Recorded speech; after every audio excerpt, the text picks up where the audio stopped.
Hello, everybody. Welcome to another live stream. My name is Laura Cantu, and I am very happy to be here with you guys today, sharing some more information, sharing some more tips. Today, we're going to be discussing the number one thing that colleges look for in an applicant. What do colleges look for in a student when reviewing an application? We will be discussing that with you today. But of course, before we get started with that part of the presentation with all the information, please let me know where you're joining us from today, whether you are a parent or a student. If you're a parent, what grade is your student in? And if you're a student, what grade are you in? I like to see, or I like to know what type of audience we're going to get in these live streams. So yeah, of course, let me know. Introduce yourself. These live streams are much more entertaining, much more fun if people are involved and if people are interacting in the chat and talking to me via chat, because obviously it's a live stream. It's not like I can have you in front of me. But if you do ask questions, if you do talk in the chat, it does become more interactive and more fun. Hopefully for you, it is very fun for me. Before we get started too, I would like to remind you to follow us in all of our social media channels, Best College Aid USA.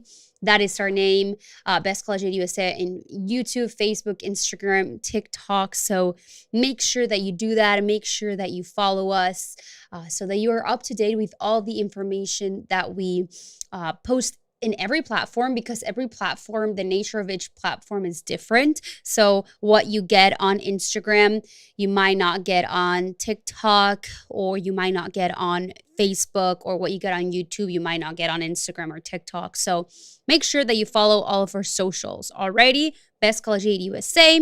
And I also would like to thank Best College Aid for sponsoring this video today, for being really the reason why we can go live week after week and provide you with this information. Now, I would like to remind you, if you want to learn more free resources, if you want to have more free information on the college planning journey, but you don't really know where to begin, you don't really know what it is that you can do, or you don't really know what it is or where to start looking for scholarships, or what's the most important part of the college admissions process, we do have, additional to these free resources, which are these live streams, we have a free training on the top secrets to getting accepted to college with scholarships. The link is in this video's description. At the end of the presentation, I will show you how you can access this free training, but please take advantage of this free resource. We worked really hard in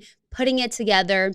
My brother Francisco is the one that kind of presents you with this information, and he's the one that gives this presentation, which is a free presentation, it's a free training, and it's just another resource that we want to put out there, because we do know that the college admissions journey, that a lot of resources related to college planning and college admissions, prep, is not available, or it's kind of complicated. It's not available for all students. So we decided to create this free training so you can have another kind of tool at your disposal that you can use for your child for your journey. So make sure that you check it out.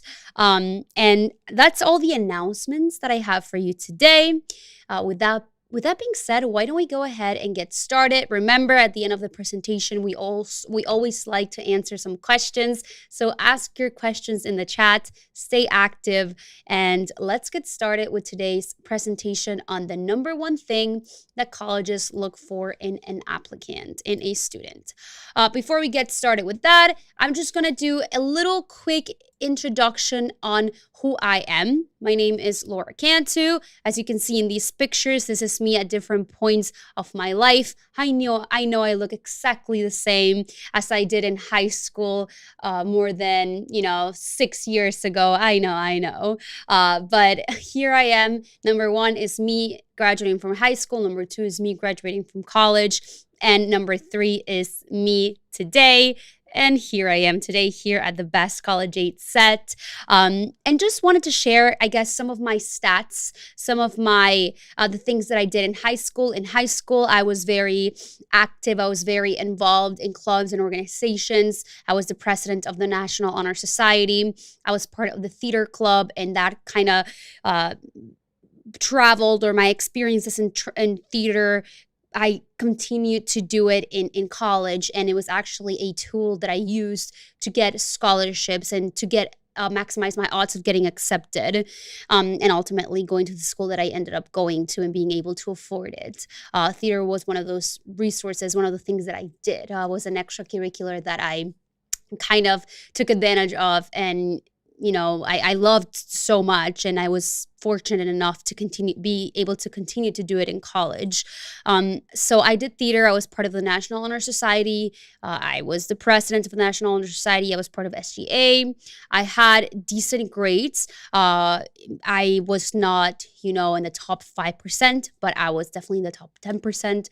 I had good SAT and ACT scores, and I took college level courses. I took about 8 AP classes, of which I passed most of them.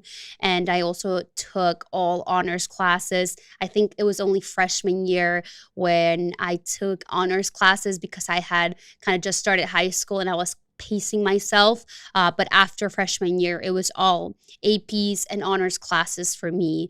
And I really tried to get good grades. I was not a perfect, straight A student by any means, but I was also, I dedicated time to staying above, a B plus average, and getting just A's and B's throughout my high school journey, right?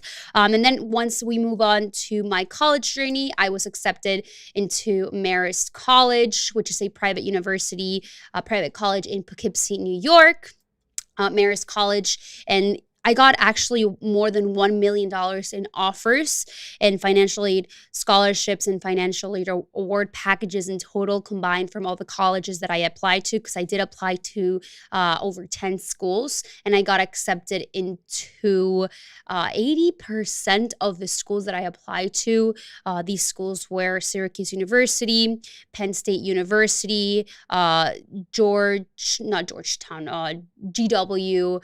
George Washington University. I also applied to Ithaca College, all the Florida schools. Being a Florida student, I applied to UF, FSU, Florida Southern College, UCF, got accepted into most of those. But ultimately, I decided to go with Marist College. Why? Because when I was accepted, I not only did it have the major that I wanted to study, but they also had a lot of things that I wanted to do in my college experience. They had a study abroad program. As a matter of fact, Marist College was highly ranked, and they actually get a lot of acclaim year after year for their study abroad programs. And when I was in college, I always wanted to go to London, and I always wanted to study there. And I did study abroad in London, and I studied there, as a matter of fact, for free, because I did receive college financial aid and scholarships that allowed me to cover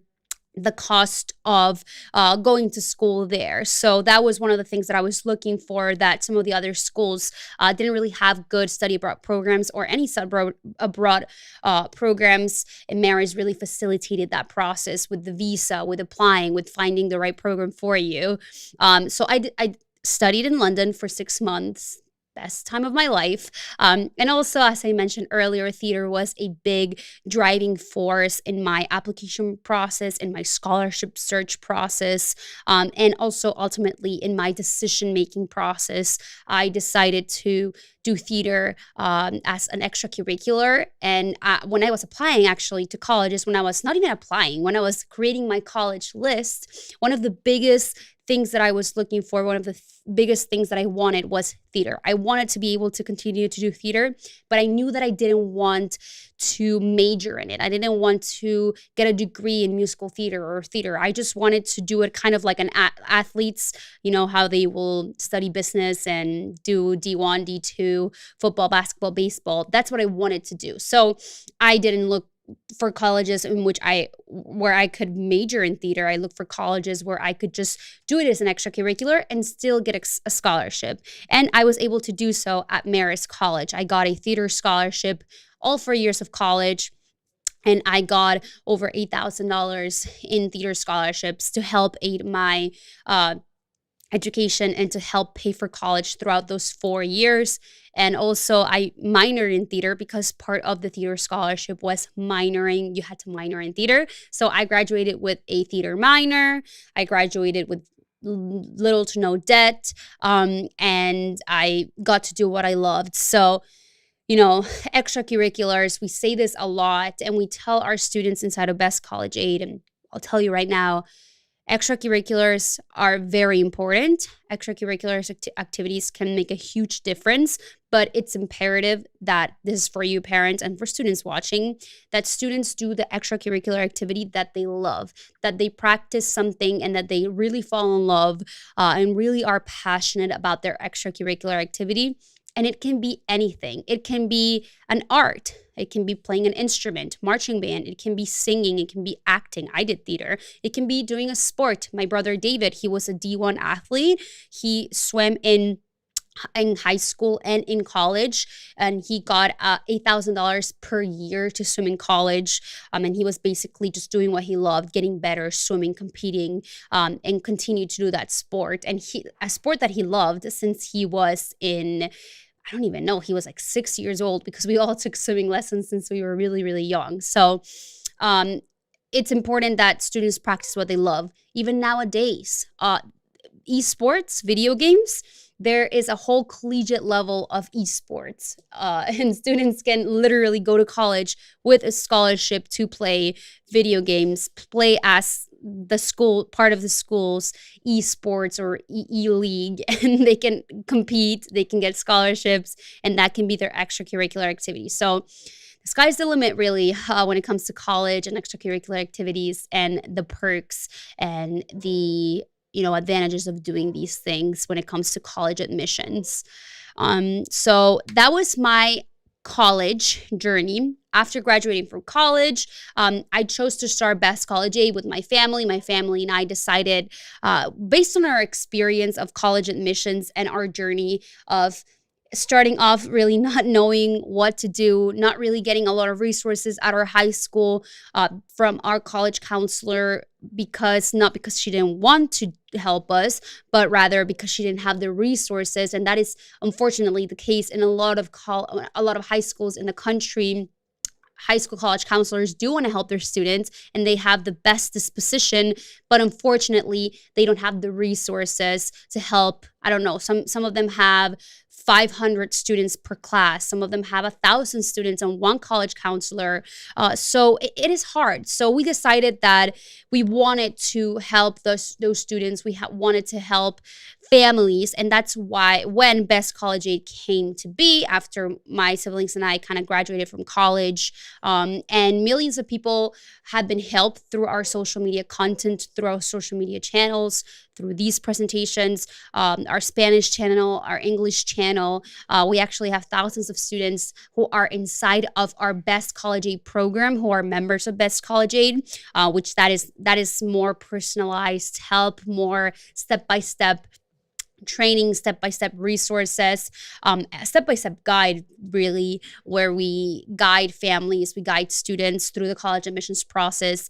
And fortunately, we have been able to help thousands of students, thousands of families through Best College Aid, our membership, our lifetime membership, which is also very affordable compared to maybe some private college counselors, which is something that we wanted to maybe fix, that there are resources. There's private college counselors. And we actually, my family and I, we hired one when we were going through this journey initially, and they are great, but my dad paid more than $10,000 for all of us. And we realized that not every family has that type of money or has the resources to be able to pay for a private college counselor. So basically, that is a lot of the reasons, or a lot of why we decided to create Best College Aid. And we have been doing this for the last 4 so years.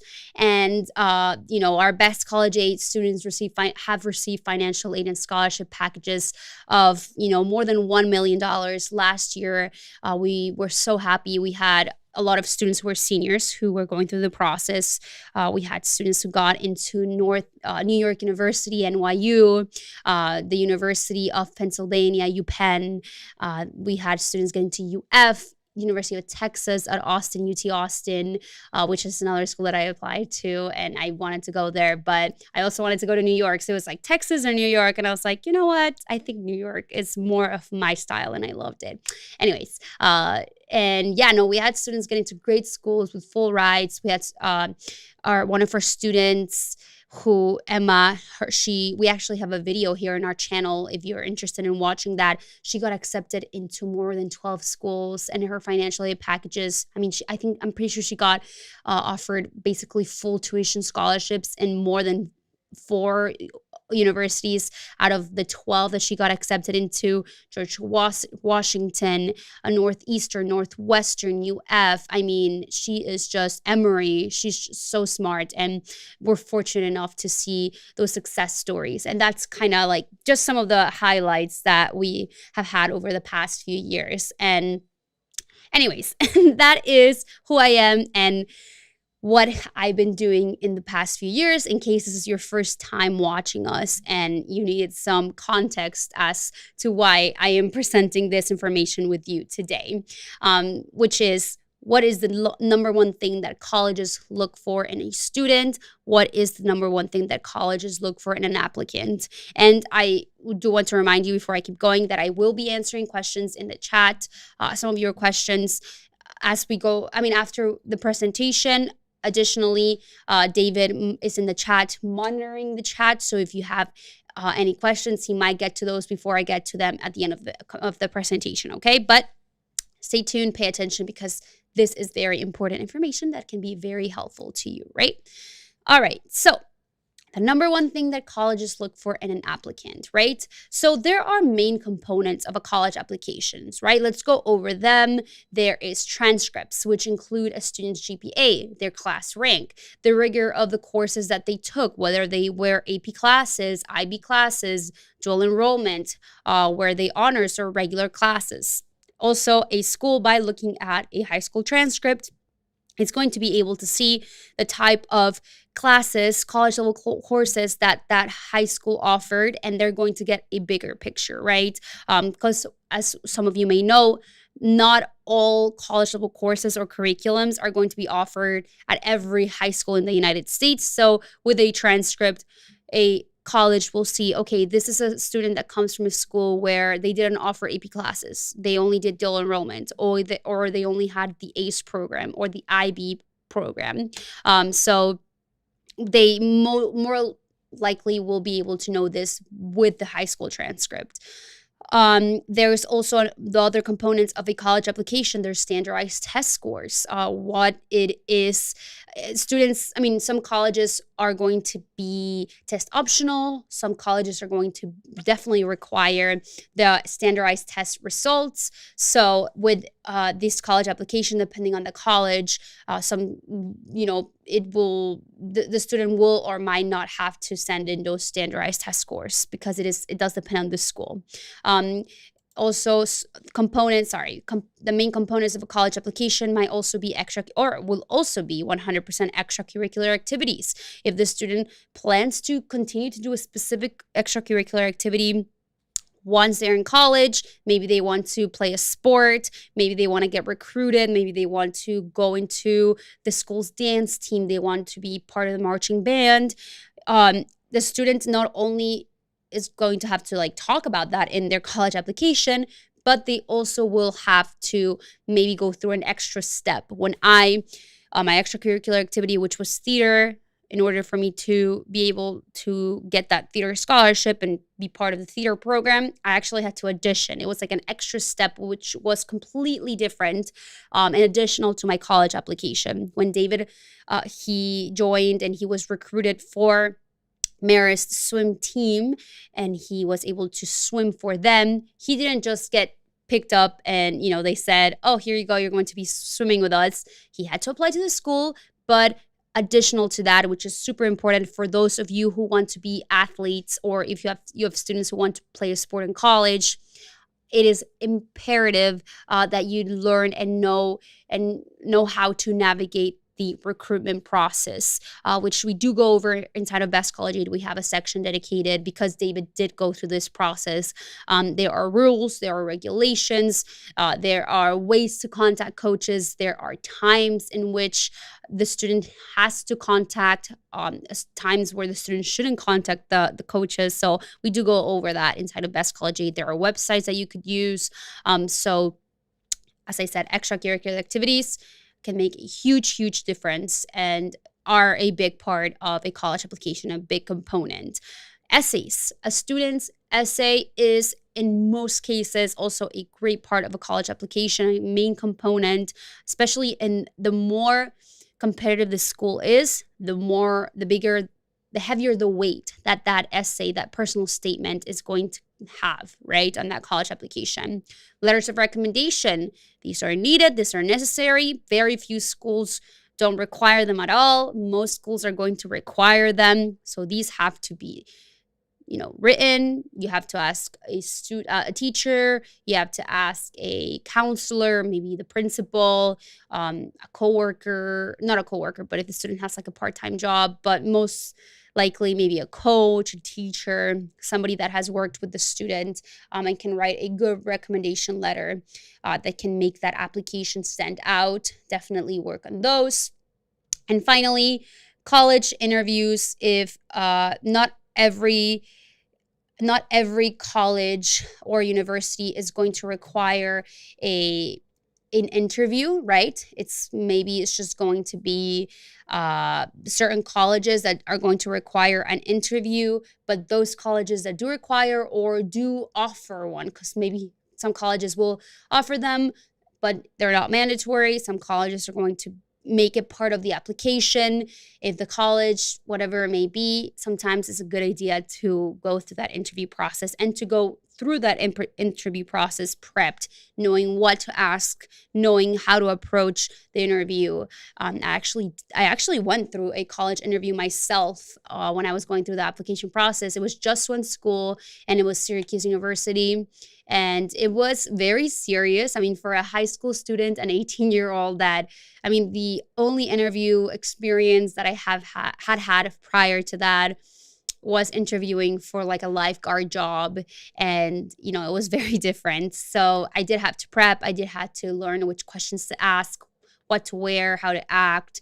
And I actually did really well. I ended up being accepted to Syracuse University. So it was a good interview, and we do cover that inside of Best College Aid too. Our members have gone through this process, and there are ways in which students can, perform better in these interviews and maximize those odds of acceptance. So those were the main components of a college application. Keep in mind, as I said, not every component, not everything is going to be completely mandatory, but there are things like the transcript, the essay, maybe the letters of recommendation that are definitely going to be required by most colleges and most universities. All right, so moving on. What is it that colleges look for in an applicant?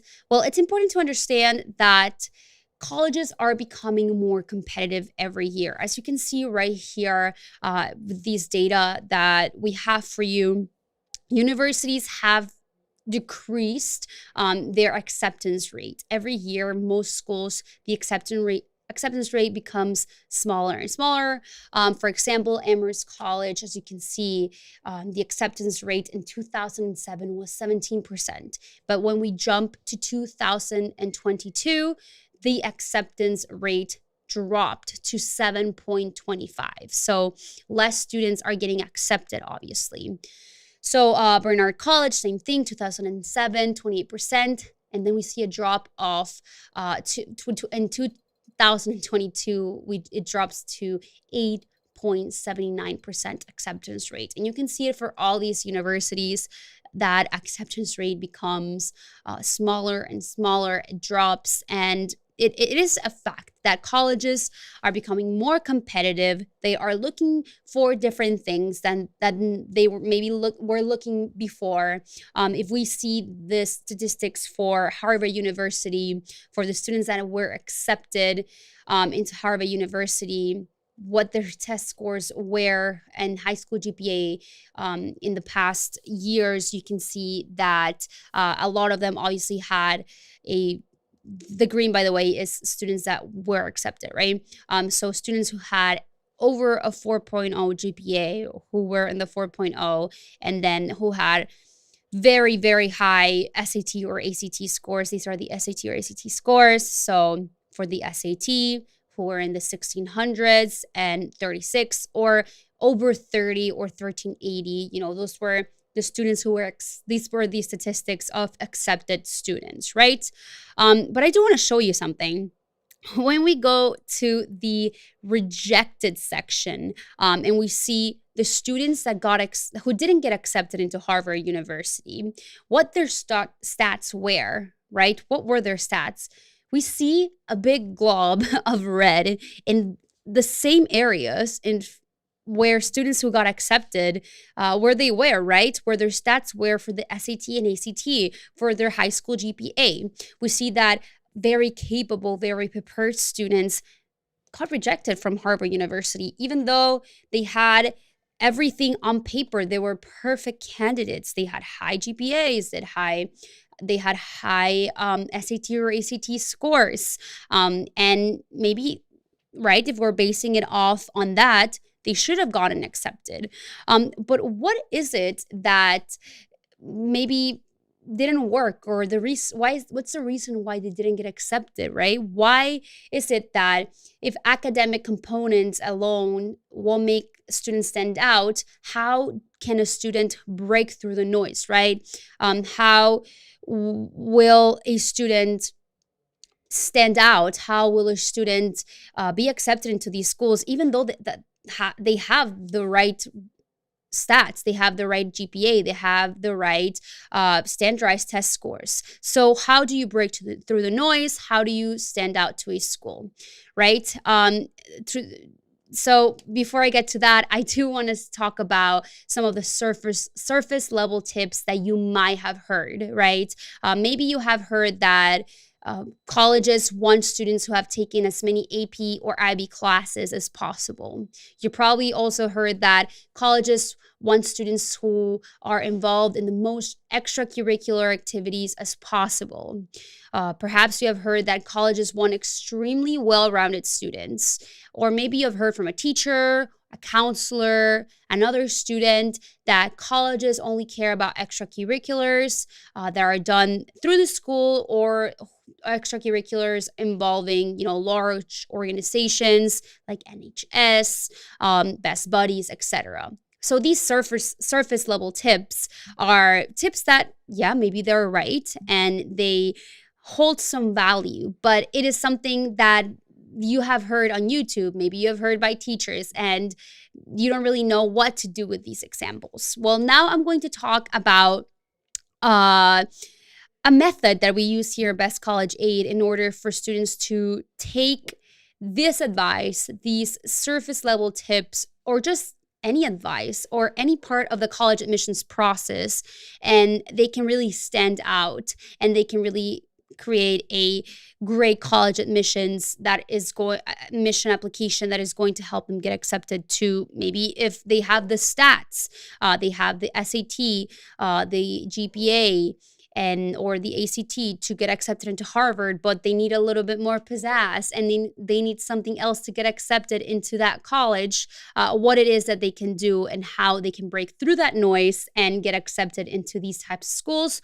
Or it doesn't have to be an Ivy League, it doesn't have to be a Harvard, it doesn't have to be a top school. It can be a great school still, a competitive school, maybe like Tulane, maybe like NYU, and still having those stats, but maybe having a little extra something that is going to help them get accepted into those schools, right? So what top colleges really look for is the principal student. They want students who fall into the principal concept. And what is the principal student? Well, it is an acronym that we have created here at Best College Aid, and I will break it down for you. But colleges are looking for the principal student. They want students who have passions, right? The P is for passion. Students who show resilience, students who have intellectual curiosity, students who have networking skills, who work well with others, who have collaborated with others throughout their high school journey, throughout their high school career, whether it was at clubs, whether it was in sports. They want students who can show this and that can show that they have done networking and had collaborated and who are willing and will do it at that university that they're applying to. They want creative students. They want students that are going to have an impact on their community. They want students who have perspective, or also known as cultural intelligence, altruism, students who show social responsibility. And finally, the L of the principal student stands for leaderships. They want leaders. And you might hear us say, or maybe your teachers, your classmates, a counselor, you might have heard, oh, well, colleges want students who are leaders. Okay, what does that even mean? Leadership is not just about, okay, I'm going to be the president of the theater club. I'm going to be the president of the Spanish club. It's not just about being the president of, or being the treasurer or the vice president of a club or organization. It's more about the dedication. It's about how much time they were at that club, what it is that they did with their time at that club, that organization, as the captain of the softball team, a soccer team, and how they turned it around and how they made an impact, right? So, with this being said, with the principal student, now that you kind of know what it stands for, what is it? How does the principal student relate, or how can that change those surface level tips that I share with you in the beginning, and how you can see them through the lens of the principal student acronym and understand these tips better to use them to your advantage and have a better college application, and therefore maximize those odds of getting accepted into top choice schools or schools in your list, right? So let's start with the first surface level tip that I shared with you earlier, which was colleges want students who have taken as many AP or IB classes as possible, right? That was the surface level tip that you probably have heard a lot. All right, so once we put it through the principal level model, you can understand that, yes, colleges want passionate students who excel in advanced courses in the fields that they have intellectual curiosity in. So what does that even mean? It doesn't mean that if you hear that surface level tip that students want to, colleges want students who have taken as many AP or IB classes or dual enrollment classes as possible. Colleges don't want that. Colleges want students who know their strengths, who know what they want to continue to learn or have intellectual curiosity. Maybe your student really wants to become a biologist, and they want to go to a college and they want to major in biology. Well, which courses did the student take in high school? Did they maybe take just a bunch of honors classes and no APs? Maybe they took an AP class in art, but they didn't even try to take a dual enrollment in biology or a summer course in biology. If your student, for the sake of this example, let's say that your student really wants to study biology or wants to go to med school, the student should be taking AP classes in biology, chemistry, the classes that might help them stand out to colleges and universities. If there are any online courses, or maybe if there is a biology club at the school, maybe they can start their own maybe future doctors club in the high school. Maybe they can volunteer at a hospital. I actually volunteered at a hospital when I was in high school because I thought I wanted to be a nurse, and I had the intellectual curiosity. I was curious and I wanted to learn what that environment was. And doing so, volunteering at that hospital, interacting with doctors, interacting with nurses, made me realize that while it was an amazing profession, it wasn't for me. So I actually did talk about that in my interview with Syracuse, and I had a short essay response in which I talked about this. And they could also see it on my college application because I did actually volunteer there for 2 years. So that is just kind of like an example, right? So the other surface level tip that we talked about was colleges want students to be involved in as many extracurricular activities as possible.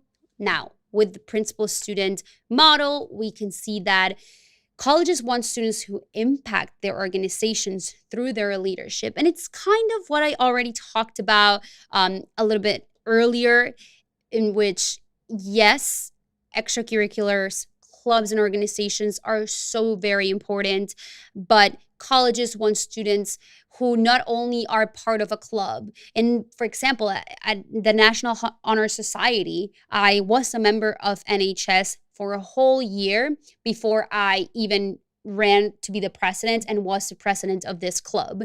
And the year leading up to that, in which I was just only a member, the club had many committees that members could run for, and they could be involved in, and they could be kind of like chairs of this committee. And the people who were the board, so it was the people who was the president, the vice president, the treasurer, all those, the board members were in charge of some of the one of the committees, and they were in charge of the people on those committees, and they all organized events, organized the things that we did throughout the year in that club. So during my first year at NHS, I was just not only a member. I wasn't just like, okay, this year I'm just going to be a member. Next year I'm going to run for president. No, I was actually part of the Relay for Life committee for that whole year, and I helped organize the Relay for Life event, and that helped me basically when I applied or I ran for president, NHS president.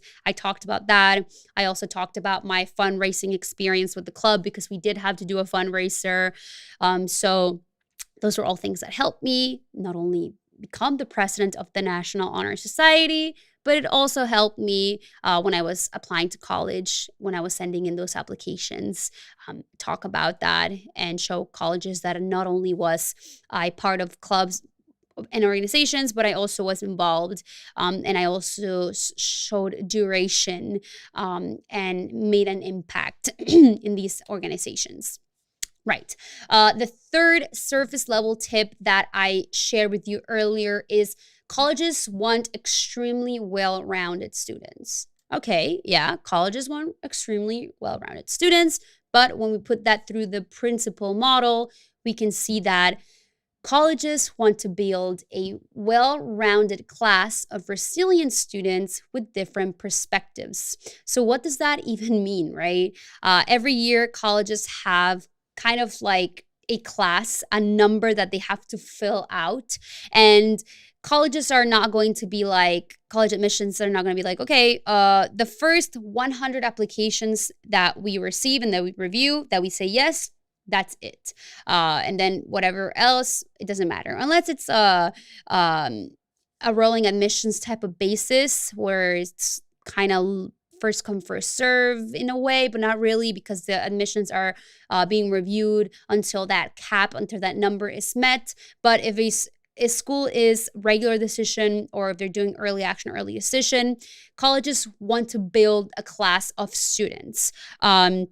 So colleges are going to be looking for certain personalities, certain people to create that class around, to get to that number of maximum students that they can apply, but it's not just going to be random. They want students who are leaders, students who have different perspectives, maybe students who grew up in one part of the country, one part of the world.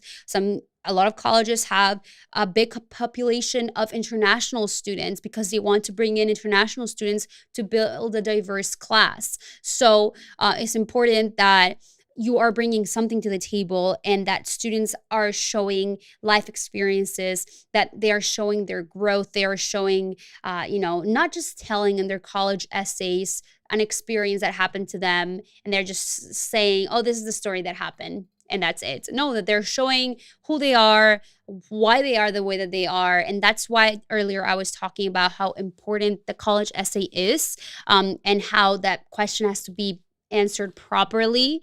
And, this is, if you see it through the principal student model, you can see that colleges want to build a well-rounded class of resilient students. And how do they even know who's resilient? How do colleges even know a student's perspective? Because by looking at a transcript, a college is not going to see if a student is a dedicated person, if maybe they went through some hardship and they bounced back, if they were able to, have something impact them in their childhood and see the world differently and be able to take advantage of every opportunity by looking at a college transcript or by looking at their SAT or ACT results. No, they're going to be seeing this through maybe the personal interview, if the college does offer a personal, an interview process. But most likely, and the best bet is going to be through that college essay. It's going to be maybe through those extracurricular activities that the student chooses to partake in, or maybe if they start a club, maybe if they have a passion project, and they do it throughout high school. Maybe they even started it in middle school. All these little things are going to show colleges which students are the resilient ones, which students have different perspectives and are open to learning from different perspectives, and which students are going to be the people that are going to be filling those spots in their class, right? So that they can ultimately build a well-rounded class, a well-rounded community of students that are going to make up that class, because ideally colleges want students to be there for the 4 years and grow, and work with each other, network, etc., use the resources, and just have a good student body that can graduate from that university and could use the resources that school has to offer, and could graduate and become successful students, successful just humans of the world, citizens of the world. So that was the third surface level tip that we can kind of see and we can analyze through the principal student method. And finally, why don't we go ahead and talk about the final surface level tip, which is colleges only care about extracurriculars that are done through the school. Once we see that through the through the principal student model, we can see that colleges view any socially responsible activity outside of the classroom in which a student collaborates with others as worthwhile. Okay?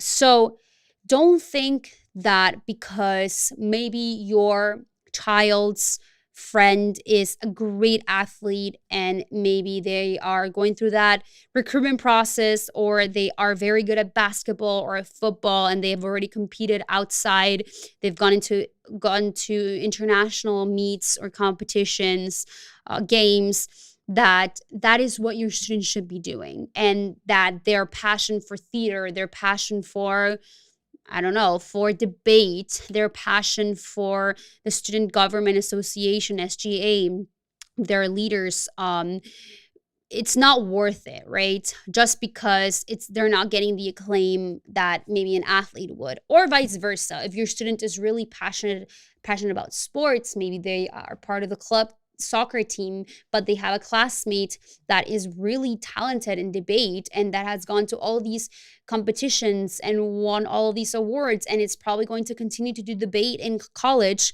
Don't think that just because your student doesn't do that, that their activity, that being part of the soccer team and maybe going to states, doing well and wanting to do it in college is not worthwhile.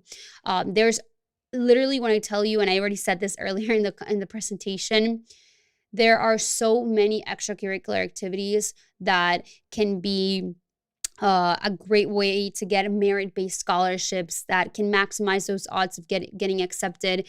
And colleges will look at those activities and will use them to also get a better picture of who the student is. As I said earlier, there is nowadays, over the past few years, it has been growing even more, but esports. And there are students who literally go to college and compete for their college's esport league, and there are teams formed, kind of like a baseball tournament, a football tournament, whatever the case may be, in which these students are going to that school to compete, and they are getting scholarships to play video games. And it's professional. It's not just, okay, just play Mario Kart. It's like professional games. So if your student is interested in that and they're good and they're passionate about it, they could go to college with a scholarship. And if I would have told you that like 10 years ago, 20 years ago, oh, you can go to college and play video games for the school and get a scholarship, you probably would have laughed, but it is a fact. So if the student is being socially responsible, practicing an activity that in which they're being socially responsible outside of the classroom, colleges will recognize that and they will see it as worthwhile. So, those where that is what basically colleges look for in an applicant. If you apply the principal method, and if you, kind of, and it's not just for understanding what it is that colleges look for in an applicant. You can apply this in many different aspects. You can apply it especially when writing a college essay, and you have your prompt. Your student has their college essay prompt, the question that the school is asking.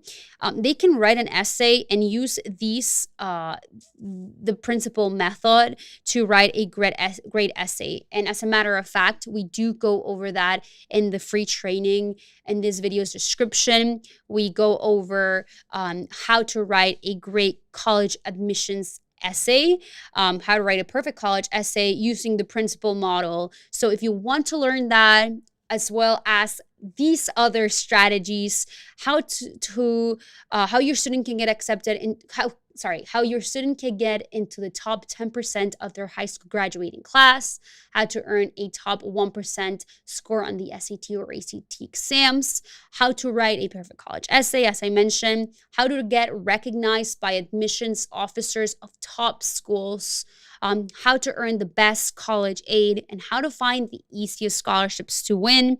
If you want to learn all of these tips, we do go over them in this free training.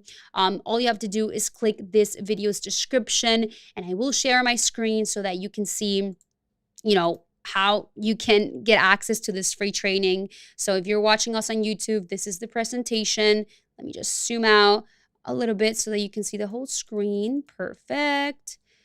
If you scroll down and you click register, you will be taken to the registration page in which you can watch the top secrets to getting accepted to college with scholarships. It's free training. Anybody can watch it. You can share it with somebody who might need this information.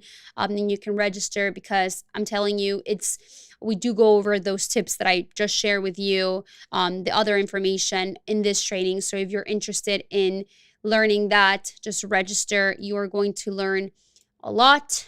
We worked really hard in this presentation. My brother Francisco is the one that shares this information with you and presents it. It's very, very well presented, is very well, explained. So you shouldn't have any questions afterwards. And we do actually answer some of the most frequently asked questions that we always get in that training as well after we share that. And also, I know that I did mention our Best College Aid membership throughout this training, throughout this free presentation today, and you might be interested in joining Best College Aid. Well, at the end of that free training, of that free webinar, we do go over what it is that our Best College Aid membership includes, how you can join Best College Aid, and we do have a special discount just for watching the free training. So if you're interested in learning how you can join Best College Aid, in learning what Best College Aid includes, what are the benefits, and how we can help you in a more personalized manner, how you can access our step-by-step guide. And by the way, our Best College Aid membership is a family membership. So if you were to join Best College Aid, the resources, all of the help is for you and your family. So if you're a parent that has multiple kids, if you're a student who has a sibling, that information is going to be helpful. And our services, our online support via chat, via our private group is going to be for the whole family. And once you join Best College Aid and you make either the one-time payment, or if you choose to do the 3 monthly payments, once you complete that payment, you don't have to pay anything ever again. And you will have access to all of our resources, all of our help, all of our guidance, all of our online resources, all of our support. You have access for life. You'll get access to all of this for life, and your family will get access to all of these benefits for life. So if you're interested in joining Best College Aid, the link, as you saw, is in this video's description. David can also share it in the chat for me, because I know sometimes people can find it on Facebook, or it's hard to find because Facebook sometimes is tricky to use. But if you're interested in just learning that free information, that is valid. It's a free training. But if you're also interested in learning what it is that we offer inside of Best College Aid, you can click the link, watch the training, and at the end, we share with you all of the amazing benefits inside of our Best College Aid membership. Alrighty? All right. With that being said, let's go through these comments. I saw a couple of people commenting, so let's see what we've got. I saw that David, those are great stats. We'll go over examples in a little bit. Let's see. Leslie Delgado asked a question. My son is a senior and he is the top 6% of his class. He has done 13 AP classes so far with a 4.0 GPA. He's also a part of the Honor Society. He is the captain of the Science UIL team. Perfect. President of the esports team. Esports, look at that. I was literally just talking about that in this presentation. He did a program for NASA last year and received a recommendation letter. Amazing. He's doing a lot of extracurricular activities. What other things do you recommend? All right, perfect. So those are great stats, Leslie. And I saw that David told you that already, but those are all great things that are going to help that application. I don't know if you didn't mention any standardized tests. If your student hasn't taken the SAT or ACT, maybe if he has, and if he didn't do well, maybe if he could get a higher score, all of that is going to help make his application even more competitive. As we saw with the Harvard students, we had the students with the great GPA, the great SAT or ACT scores. It seems like your student is very, very involved with all the extracurriculars, even getting a NASA recommendation letter that he can use in his applications. I would definitely recommend, if he hasn't taken the SAT or ACT, trying to take it, trying to get a good score on these exams. If maybe he hasn't done it, he still has a couple of chances. I don't know if he has created a list of colleges and universities. Does he know what schools he wants to go to, because he is a senior? And if he doesn't really know, or he doesn't really know which schools are more if money is, in which a lot of cases money is a huge factor.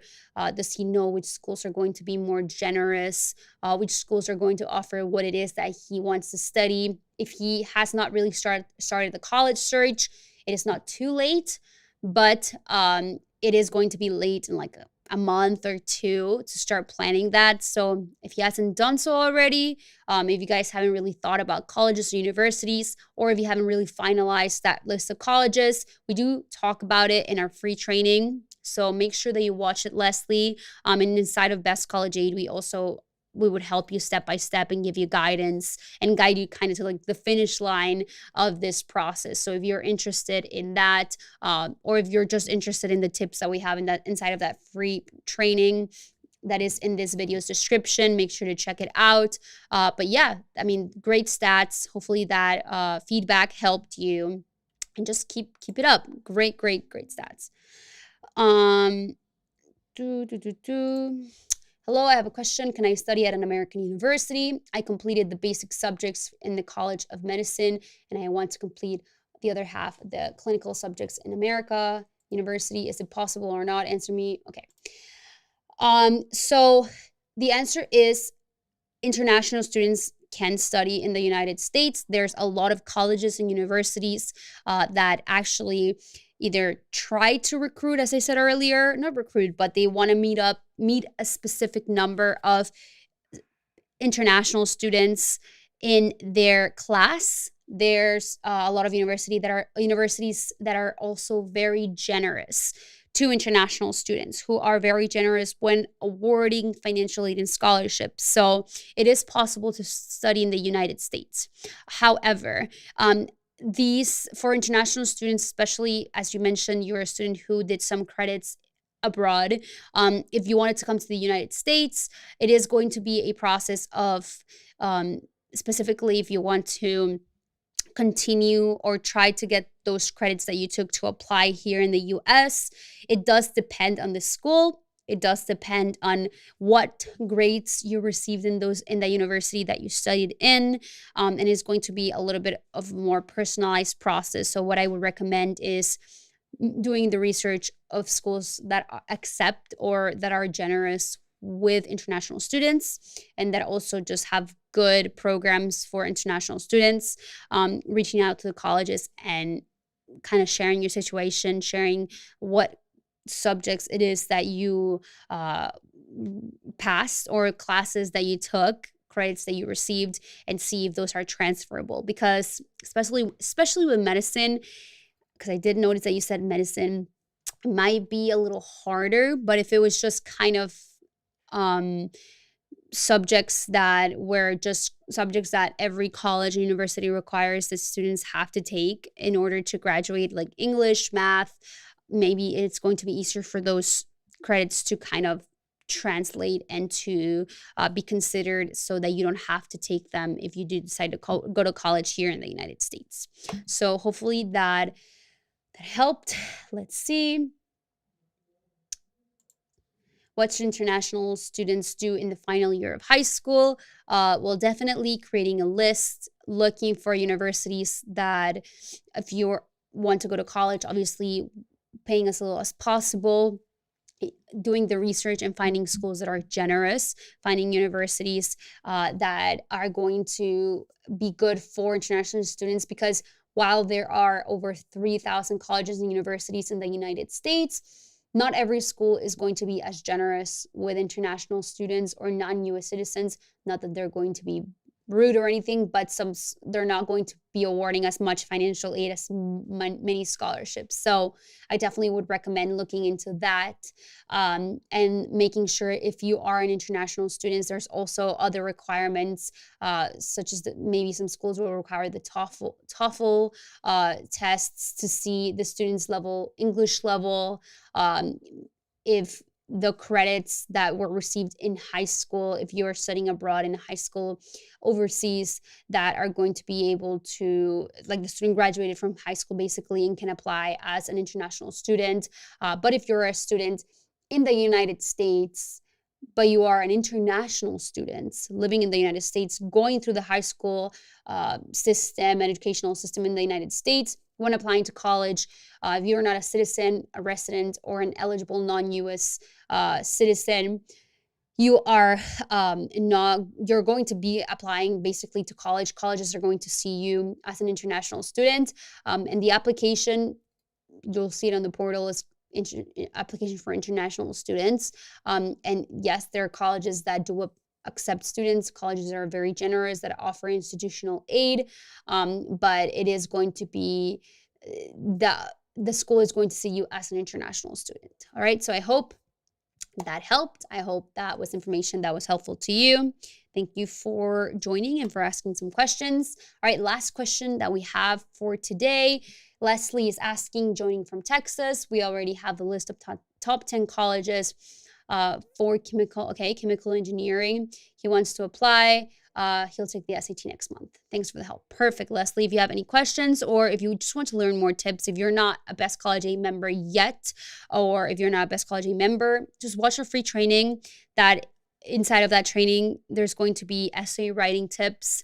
There's going to be also tips on how to get a top 1% score on the SAT or ACT. We do cover that on that free training. So make sure that you register and you watch it, because that is going to be helpful, especially if your son is taking that exam next month. Alrighty. All right, so that's all the information that I had for you today. Thank you so much for joining. I hope that you have a great night. This was a very good live stream. A lot of people interacting, a lot of people watching, so I really appreciate it. My name is Laura Cantu. I will see you next time, and I hope that you are all safe, and I hope that you have a wonderful, wonderful week. I'll see you later.